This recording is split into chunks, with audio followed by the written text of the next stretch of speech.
నమస్కారం. గాజువాక ఎమ్మెల్యే పల్లా శ్రీనివాసరావు గారు, మీరు వైఎస్ఆర్ కాంగ్రెస్ పార్టీ మాజీ రాష్ట్ర ముఖ్యమంత్రి వర్యులు జగన్మోహన్ రెడ్డి గారికి మీరు ఏదో క్లాస్ పీకుతూ ఉన్నారు. ఆకాశం మీద ఉమ్మిస్తే మన ముఖాన్ని పడుతుంది. అది పరకామణిలో చోరీ జరిగింది, అదేది చిన్నది కదా, $4 $5 అన్నారని చెప్పి జగన్మోహన్ రెడ్డి గారు అన్నారని చెప్పి మీరు దాన్ని పెద్ద భూతద్దంలాగా చూపిస్తూ ఉన్నారు. రాష్ట్ర ప్రజలకు తెలుసు. మీ ప్రభుత్వం అధికారంకి వచ్చి 20 నెలల్లో ఎన్ని కోట్ల అవినీతి జరుగుతూ ఉంది మీకు తెలియదా? మేము అడుగుతూ ఉన్నాం. గాజువాకలు కానివ్వండి, ముఖ్యంగా నేనుంటున్న అనకాపల్లి జిల్లాలో మైనింగ్ కానీ, ఇసుక దందా కానీ, భూదందా కానీ, కిడ్నాప్లు కానీ, క్వారీలు కానీ పర్మిషన్ లేకుండా విచ్చలవిడిగా అనకాపల్లి జిల్లాలో కోట్ల రూపాయల దందా జరుగుతుంది. మీకు తెలియదా? మీ మంత్రులు, మీ ఎమ్మెల్యేలు భూమి కబ్జాలు చేస్తారు, మీకు తెలియదా?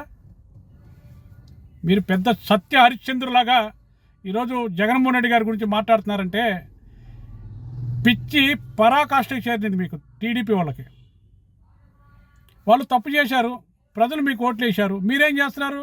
రాష్ట్రాన్ని సర్వనాశనం చేసి పెడతా ఉన్నారు కాదా? లక్షల కోట్ల రూపాయలు అప్పు తెచ్చారు. ఏం చేశారు ఆ డబ్బంతా? కొద్దిగానే ఆలోచన ఉండాలండి, కొద్దిగానే బుర్ర ఉండాలా. ఒక మాజీ ముఖ్యమంత్రి మీద అనటానికి కొద్దిగానే ఆలోచన ఉండాలా. మీ పిఏ, మీ పక్కనుండే పిఏ కలెక్టర్ గారి మీద చేసి మాట్లాడే స్థాయికి ఎదిగిపోయారు. ఎవరిచ్చారు ఆ హక్కు? ఎంత ధైర్యం ఉంటే వాడికి చేస్తారు? ఒక ఐఏఎస్ ఆఫీసర్ మీద. ఐఏఎస్ అంటే తెలుసా మీ వాడికి, మీ పిఏకి? పిఏలకి అంత మర్యాద ఏంటండి మీరు ఇచ్చేది? పిఏ అంటే ఏంది? ఆయన పని ఏంటి? మీ ఫోన్లు అటెండ్ చేయటం, మీ బుక్కులు పట్టుకోవటం, మీరు చెప్పింది నోట్ చేసుకోవటం, అది పర్సనల్ పిఏ అంటే. మేము పల్లా శ్రీనివాసరావు బామ్మర్ది. ఏ రకంగా బామ్మర్ది అవుతారు మీ కాడు? ఏ రకంగా అవుతారండి? పల్లా శ్రీనివాసరావు గారు పరువు తీస్తూ ఉన్నారు మీరు. ఎవరిని ఎంతవరకు పెట్టాలో అంతవరకు పెట్టాలా? మీ పిఏ ఎన్ని భూదందాలు చేస్తున్నాడో తెలుసా?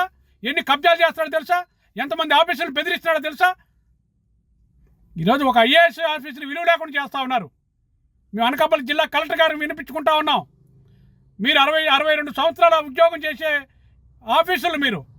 ఒక జిల్లాకి ఒక రకంగా చెప్పాలంటే ఒక జిల్లాకి మీరు రాజు. అలాంటిది మీరు మీ హోదాను మర్చిపోయి పరికమాల వాళ్ళందరూ పక్కన పెట్టుకొని ఈరోజు అనకాపల్లి జిల్లాలో కలెక్టర్గా మీరు వచ్చిన కానీ ఏమైనా చేశారమ్మా? ఎన్ని అర్జీలు వస్తున్నాయి మీకు? తీసి చెత్తపుట్లు వేస్తూ ఉన్నారు. ప్రభుత్వం చేతిలో కీలు బొమ్మ అయిపోయారు మీరు. ప్రభుత్వం మీరు చెప్పినట్టు చేయాలి కానీ ప్రభుత్వం చెప్పినట్టు మీరు చేయకూడదమ్మా. ప్రజలు జీతాలు కట్టే ట్యాక్స్తో మీకు జీతాలు ఇస్తున్నారు. అలాంటి ప్రజలు ఇచ్చే ఫిర్యాదులు మీరు ఏం చేస్తున్నారు చెప్పండి?